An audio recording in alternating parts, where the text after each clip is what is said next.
Aing mah pusing memperhatikan tingkah laku manusia dekah. Heeh, sama saya juga deh, Kak. Katanya mereka itu sekolah dan ngaji, tapi masih aja ngerusak alam. Sebentar, emang orang ngaji dituntut untuk memperhatikan alam?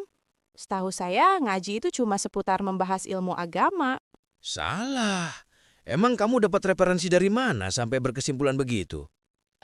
Kan saya mah pernah ikut pengajian.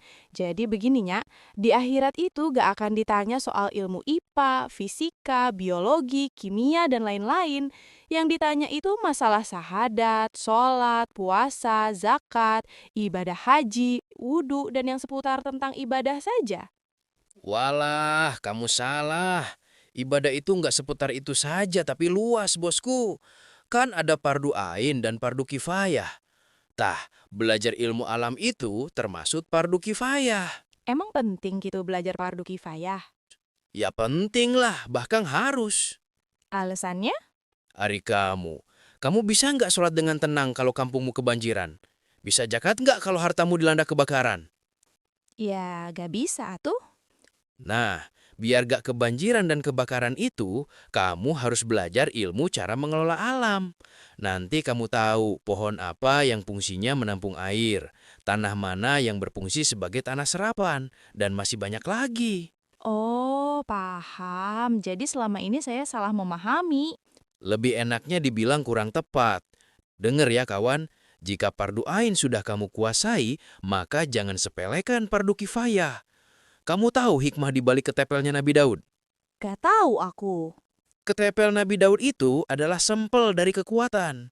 Maksud dari sempel adalah contoh kecil dari pentingnya kekuatan. Kamu harus tahu tentang kaidah ilmu bahasa Arab.